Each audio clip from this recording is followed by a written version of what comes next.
And the next session is going to be handled by Saad Hamid. And Saad is a community manager at Google for South Asia frontier markets. He's responsible for managing some of the famous Google tech programs that you know, and communities such as the Google Developers Group, Women Tech Makers, Google Developer Experts, and Developer Students Clubs. He's been actively involved in the tech ecosystem of Pakistan, working with communities of startups, developers, technologists, founders, and freelancers. He's also been involved in setting up and scaling some of the largest digital skills program in Pakistan, such as KPYP, Aeroxags, Skills Fast, and DigiSkills. And also he actively advocates on helping upskill young people with technology education. So I'd like to hand it over to Saad Hamid. You can take it up and start your presentation. Excellent. Thank you, Chris. Thank you so much for the very, very kind intro. I'm just going to click on share screen and see if this works. Hopefully it does. And looks like I'm live. Excellent. So just going to check if everything's working fine. I hope everyone can see my screen. So my name is Saad. I'm very, very excited to be a part of this event that we're having here. It's my first time interacting with a huge, large developer audience in Africa. Although I have had the esteemed pleasure of traveling to some countries. So I've been to Uganda and I've been to Kenya. So, but this is the first time I'm part of a digital event. So I feel very, very excited. And I think the topic that I have is super exciting, which I'll get to in a bit as well. But before I even get into that, I just want to first of all, thank the partners. I want to thank Google. I want to thank everyone who's been a part of it, and especially I want to thank the amazing developers who have been a part of this experience of learning. This whole journey has been for you an opportunity to learn, but it does not stop at that. It's an opportunity for you to share, and at the same time it is an opportunity for you to build, and taking up, building on top of, I've been listening to some of the amazing talks by other speakers. I think you have to, and I have to agree with them, that you have to get out there. Learning should never stop. And in fact, one of the things that I think I read it recently online, is that the best way to get the job is to do the job before you get the job, which basically means that if you start adapting your mindset as a developer into building stuff, then eventually you'll find work. You'll either start your own thing, you'll find freelancing, or you'll be able to find a full-time job. So do not just wait for the right moment to come in your life. Create your own opportunities. That should be the goal, and that is something that we will be talking about today as well.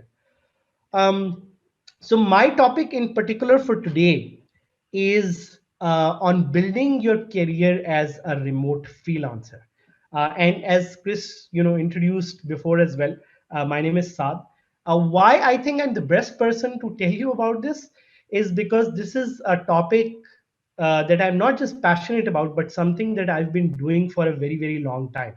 So before even becoming a part of this team at Google, I used to be a freelancer, and I used to be actually a remote freelancer myself. So this is something that I've been doing for a very, very long time.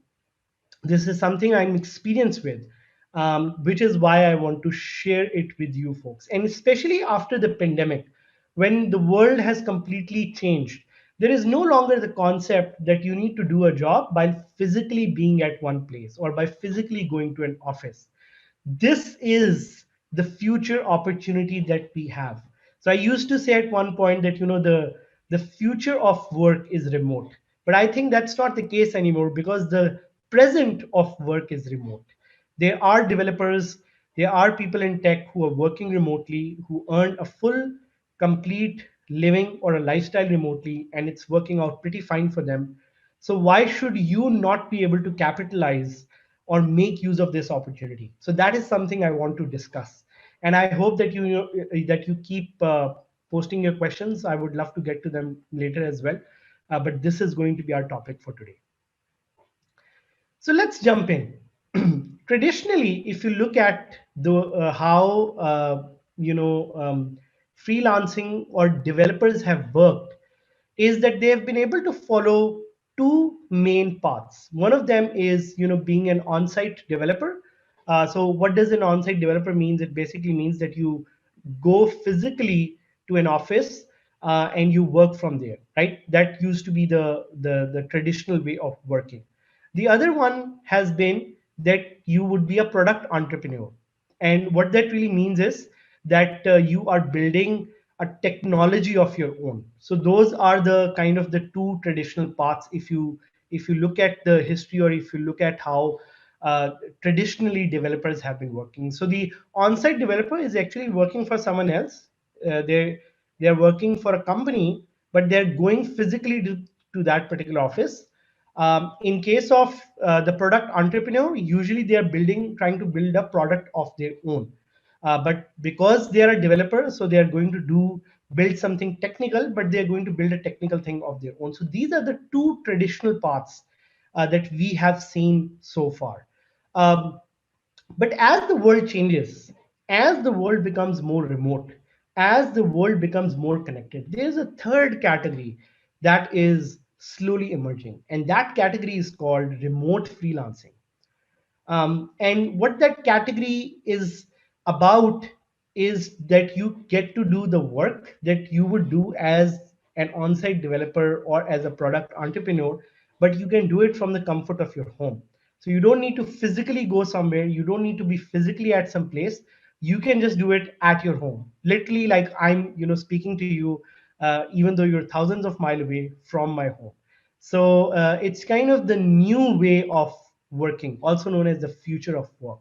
So that's that's kind of a new way, a new category that is popping up, which is very different to the traditional way in how developers used to work.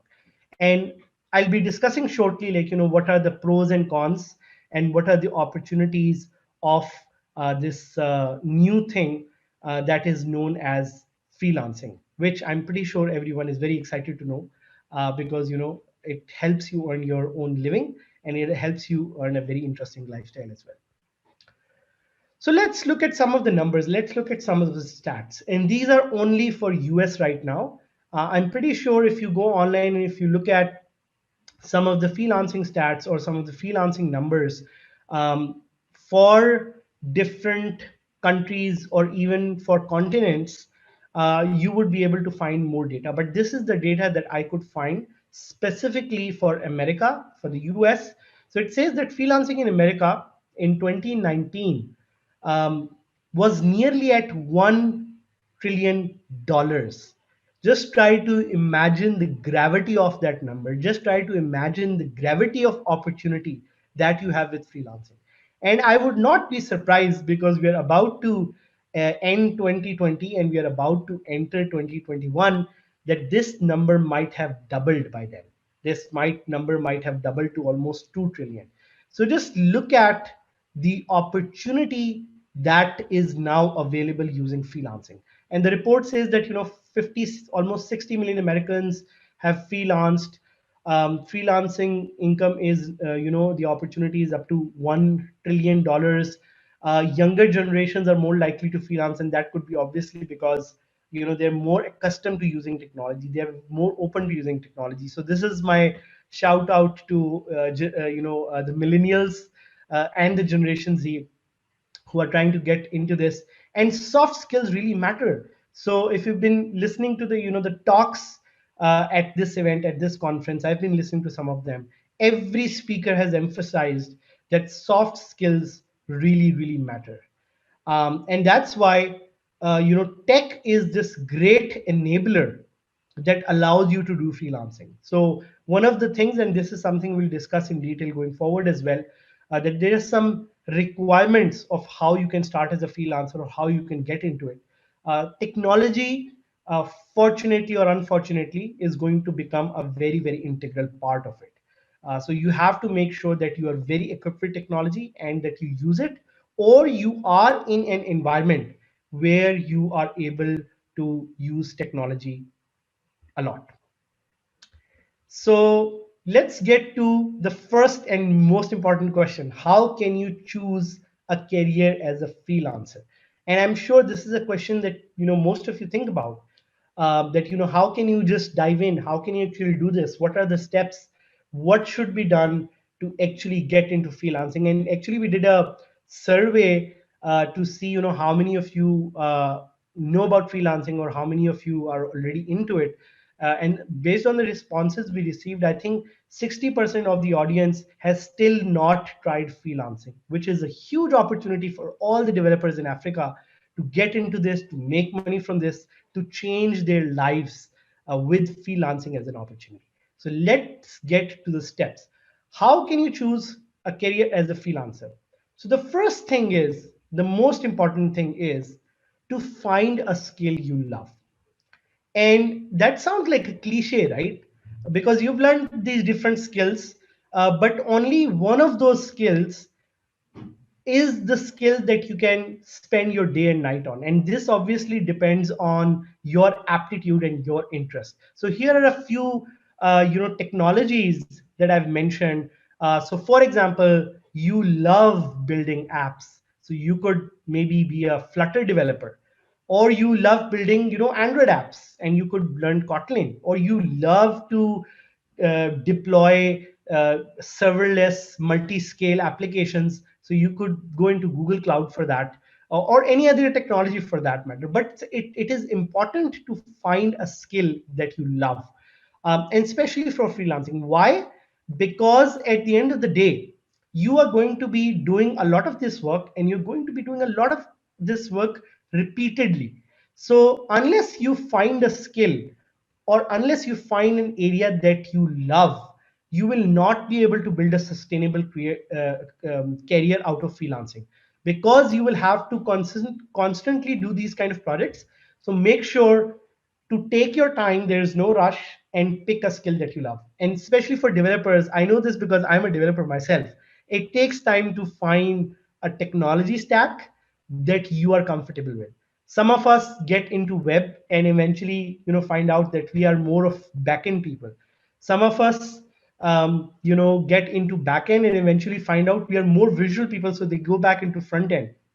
Some of us try to figure out that we are more of architectural folks and do not like to code that much. So at the end of the day, you have to see what is that skill that you really really love, and what is it that you can do repeatedly, because that's one of the core requirements as a freelancer. The second part is about building projects and developing a portfolio. Because at the end of the day, any person who's going to hire you, whether it's your remote hiring manager, whether it's your client, they would want to know that what are you even really capable of doing this? Like if you say that you like to develop apps with Flutter, then it's better to see what apps have you developed with Flutter. So they actually like to see that you have experience in doing this. And that is why one of the speakers before me mentioned this as well, that you will be checked for everything that you publish on your CV or your freelancing profile. So make sure that you're very honest and you're very truthful about what you're putting on your freelancing profile. And also try to showcase the projects that you've done. These could be projects that you've done during the developer scholarship. These could be projects that you might have done during university time, during school, or with friends. Any project that you have done and that you can showcase, please showcase that, and please build your profile around those projects. And the last point, which I have kind of already mentioned to some extent, is about showcasing your profile. Building a brand is the single most important thing online. So people need to know how are you different than the other person that they are interviewing or they are looking for. So as a freelancer, building your brand is super important. And how do you build your brand as a freelancer or as a developer? You do it by building a GitHub profile. You go on GitHub, you put everything out there so you can show to the world what you're capable of. You do that by being active on Twitter. So you do that by being active on Facebook, being active on LinkedIn, even showcasing or posting links about the sort of projects that you like gives a signal to people in your network that this person really knows about this stuff. So try to build an aura, try to build an energy of opportunity. High visibility or more visibility leads to more opportunity. And the secret sauce of a freelancer or a remote worker is their visibility, because at the end of the day you can't physically meet these people, but you can talk to them online. And that is the beauty, that is the opportunity we have with a digital world, with a connected world. So these are some of the steps in which you can actually get started with freelancing. So in your head, try to create these steps and try to see which are some of these steps that you've already kind of accomplished and which of some of these steps you actually need to work on. Moving on to the next questions. The next question, which is what are the benefits of working as a freelancer? And this is something I get asked a lot. I think some of you already know this, but it is important to articulate, each and every point. And from my personal experience, I can give you some of my own examples as well, from which I'll be able to show you that what are the benefits of this new model of working, which is freelancing or remote working. And the first one is definitely that you can increase your income. Freelancers have this unique opportunity to earn by the number of hours, or by the number of hours multiplied into the effort that they put in. So if you're able to put in more number of hours, you'll be able to make more money. And if you feel like taking a break, you can also do that. So, and I've seen this in my personal experience as well. So I remember there was a time where I was completely dedicated to work. This was a couple of years back, and I had to, generate some income. So I decided to spend 80 hours, which is a lot, every week on in freelancing, and I earned double the money. So usually the kind of the average number of hours for working every week is almost 40. I doubled that and I earned double money. And you would see certain kind of examples with other freelancers as well. So the first one is to increase your income. So freelancing allows you to do that, which again is very difficult if you go into a full-time job, because when you go into a full-time job physically, nobody's going to pay you for the extra time, or it really depends on your local laws. But freelancing has this unique opportunity that allows you to make more money if you're able to put in more time. The second one is to work with clients across the globe. This is a unique opportunity to learn more, to know more, to know uh, how the world really works. I'll be honest, the even while sitting in Pakistan, while sitting in Islamabad, my beautiful city here, I've been able to learn from some of the best people of the world only because of freelancing or working remotely. So this is an opportunity to talk to anywhere, anyone in the world, all the way from London, all the way from Ghana, all the way to, I don't know, somewhere in the US, anywhere in the world. As long as somebody you can convince somebody to hire you, you can learn from them. And this is again one of the unique opportunities that you have with remote work and freelancing. And the third one is to set your own numbers, set your own hours, because this allows you to tone down or tone up your work. So for example, if you're feeling burned out and you want to maybe tone down your work to 20 hours every week, you can actually do that with freelancing, and I have actually done that.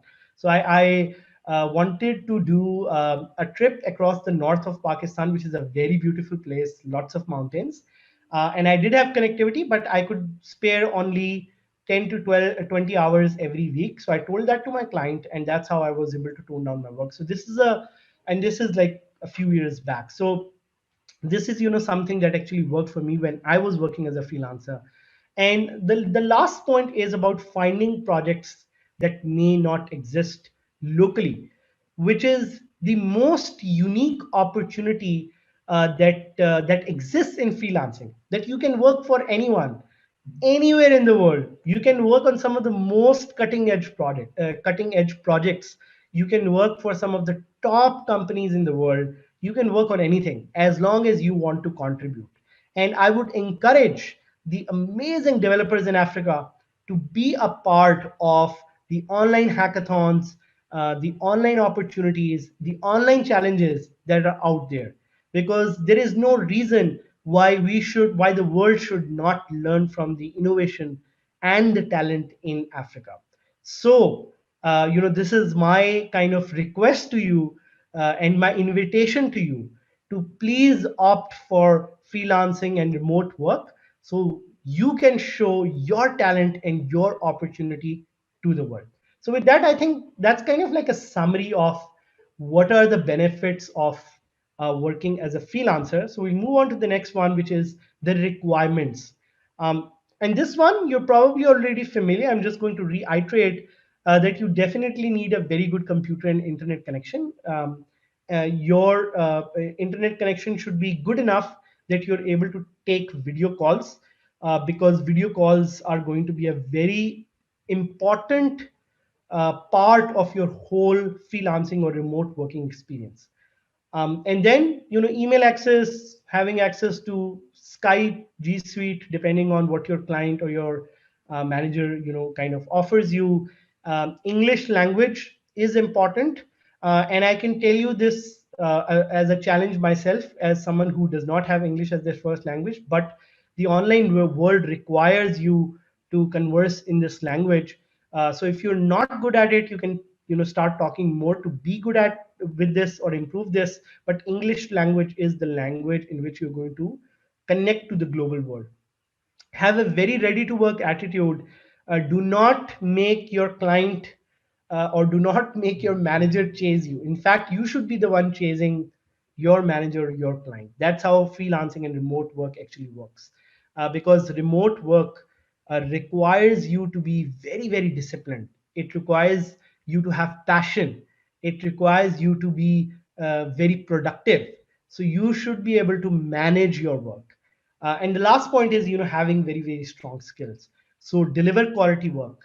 Always deliver quality work and only deliver quality work, because that is the work that will get you more work. So to get more work, make sure that you always and only deliver quality work. So what are the categories? Let's look at some of the broad categories that are available for you as a developer, as a technologist. And there are four major categories specifically for developers. One of them is web, mobile, and software. Second one is IT and networking. Third one is data science and analytics. And the fourth one is engineering and architecture. And let's take a deep dive into what kind of jobs these categories could offer. So in the web, mobile, and software dev, you can have projects like e-commerce development, game development, desktop software development. And why I mention game development is because I think game development is a huge hidden opportunity. It's $100 billion industry, uh, and it's growing. So any one of you who's into games, please take up this opportunity and go rule the world, with the skills that you have. Then you have mobile development, you have product management, you have scripts, you have web dev. In IT and networking, you have information security, you have database administration, you have ERP, CRM.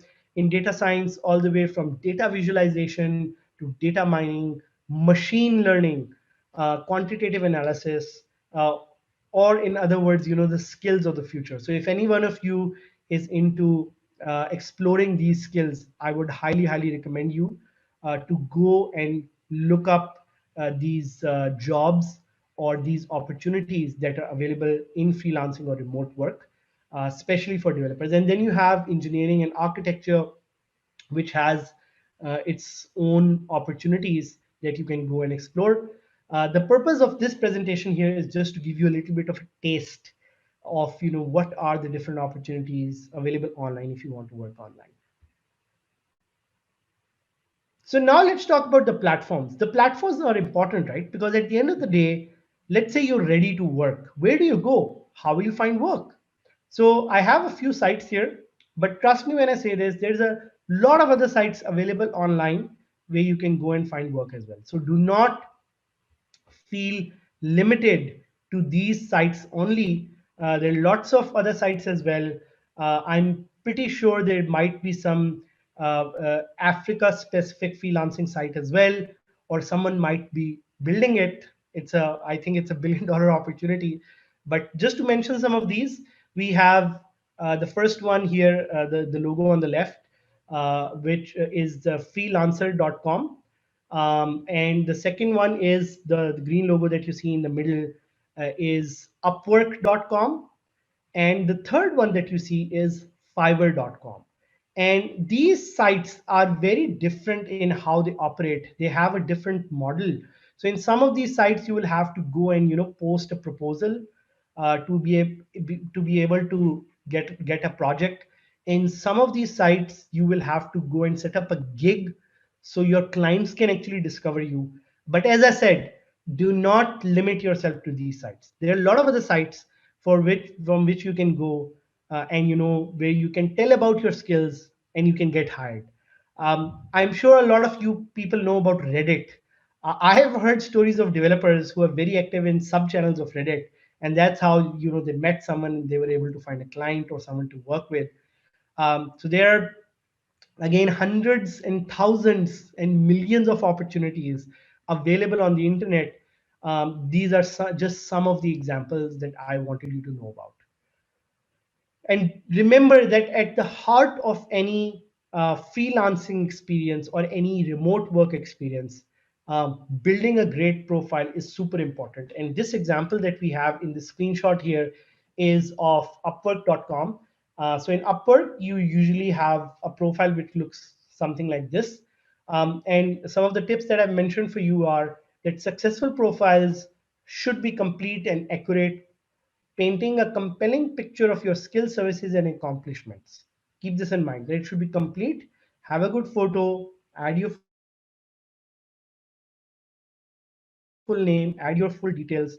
Pick no more than 4 or 6 skills and try to put your best. Especially, this is a very important point for developers who, after trying a lot of technologies, try to put everything in their profile, but actually they're just good at maybe 2 or 3 things. So try to put your best work forward so you can get better interest around that. Add your education, fill up your portfolio with previous projects or work that you've done before. It does not have to be just the work that you do on your freelancing profile. It could be work that you've done during your scholarship. It could be work that you do during your school or university or with friends.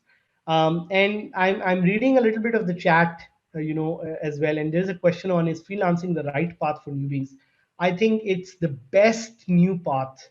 It's the best opportunity for newbies after they've gone through a certain bit of training. So after you've completed the scholarship and you have a bunch of projects, you can definitely try freelancing. And I would highly recommend you to. As I keep saying, the world needs to see the innovation and talent from Africa. So this is the opportunity that we have to show the world that the talent from your continent and from your countries. So I think it's a huge and great opportunity. So let's talk about finding the right project. When you go to any freelancing platform, try to look for projects that look relevant and interesting to you, rather than placing your bid on any big project. Because if you're a freelancer, if you're a newbie, especially if you're a newbie freelancer, you would want to try small projects, projects which are $50 or $100. And with that, you will be eventually be able to find something that works for you. So smaller projects are highly, highly recommended for newbie freelancers or newbie remote workers. Look for clients who have already verified their payments, because you would want to work with clients who are not fake and who can pay you. So you have to be a little careful there. You have to find the right kind, because it's an online world. There can be obviously scams as well, so you have to be a little careful with that, and you have to use your own judgment in terms of finding the right kind of clients. And as I've mentioned in the last point, if you're starting off, it is suggested to bid on smaller projects, so you can complete them, you can finish them, and eventually you can move on to bigger and better projects. Tips for writing a winning proposal. So keep this in mind to keep it very short, and try to develop a personal connection with your client. There are lots of hints that your clients will drop in the job posting that they have. So give them a greeting in their local language. Ask them how their day was. Showcase relevant examples of the thing that you're working on. So try to develop a very kind of a close relationship when you pitch. At the end of the day, winning an online project is all about pitching. So try to learn the art of pitch and try to work your way through that. Ask clarifying questions. And this is a very secret tip. Like, if you come across a project, one way in which you can gather the attention of a client is by asking clarifying questions, is by asking more questions around the project, is by also suggesting to your client, what is a better solution for them. Maybe your client has posted a project for $500, and you end up telling them that, hey, why are you wasting $500 when this can be done in $200? So try to not sell, try to make a friend, try to build a relationship. This is the best advice that I can give you, that when you are trying to sell, try to build a relationship before you sell, and then the selling will automatically happen. So again, these are just some of the tips. Eventually you will come up with your own kind of a formula that will work for you. And I hope the experiences that I've shared in this presentation were really helpful for you. So with that, I'm going to, if we have time, maybe move into some of the questions that you folks might have that I would love to answer. I tried to keep this a little brief so I can give you a little bit of a rundown of the opportunities that you have. So I hope you take away this knowledge and try to get started into remote work and freelancing. If anyone wants to connect with me, please Google my name. I, have my website. I have my YouTube channel. I work on some technologies as well. And you can follow me on Twitter. You can follow me on LinkedIn as well. I would love to connect with some of you. If you have any questions, you can reach out to me as well. I would love to help. And with that, I think I've spoken a lot. I'm going to take a sip of water. I'm going to pause. And if you have any questions and if we have any time, I would love to have those.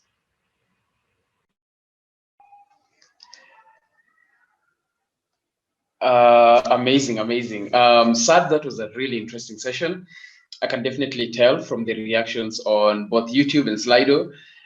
People have really learned a lot, especially given the fact that we always advocate as GADS for people not to wait for employment, for them to actually go out and work on their portfolio and actually work on projects. And this pertains to also freelancing. And also given that, remote working is becoming the new normal, especially it's becoming prevalent with the kind of pandemic that we have right now, I believe there's a lot of room for people to actually get into freelancing.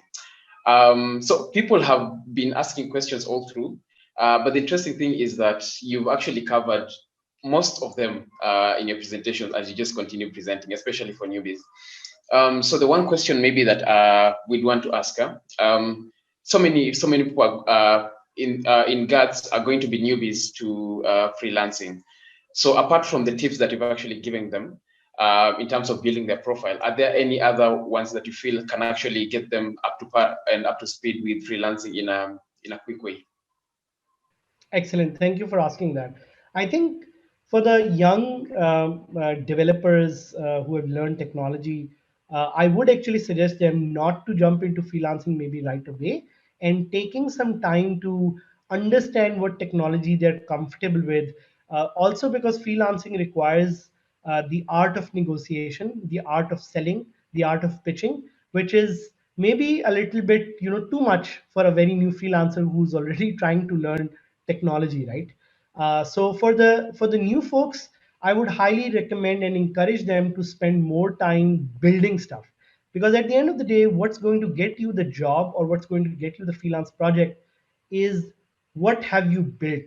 If you have built maybe 10 apps, and somebody's competing with you who has maybe not built anything, you're definitely going to get the product. So focus on building. Try to bring to this world your amazing ideas, which will create impact, which will change the world in some way, and eventually jobs, freelance projects will come anyway. For the new folks, highly recommended that you please build something, spend time on building stuff, and put it on GitHub for the world to see. Okay, great. So that means, they should actually start on projects and put it on a publicly available repository so that people can actually see.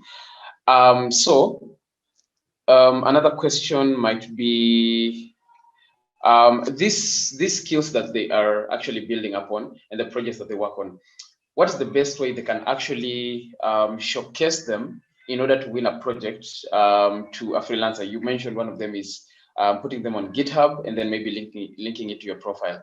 Any other ways in which they can actually showcase it so that people can know you have these skills? Perfect. Yes, thank you for asking that. So there are multiple ways. It all comes down to how you personally brand yourself. I would again recommend every developer to have their own website. There is in fact a TLD domain that's available called .dev. So every one of you should have your first last name .dev site where you put your projects. Anyone who's going to search for you, see somebody who's thousands of miles away from you wants to know that you are a real person who has done real work and you're authentic. So all they are going to do is they're going to put your name in Google and they're going to see what comes up. So my call to action for all developers here is put your name in Google, see what pops up. If you're not the first person that's popping up, then let's try to put you out there, try to develop your website, try to have Twitter, LinkedIn, Facebook, try to put your projects out there and make sure that you're visible, because visibility will lead to more opportunity. Great, great. So making sure they have an online presence. So from here, I think my last question would be, do you think that freelancing is going to overtake formal employment?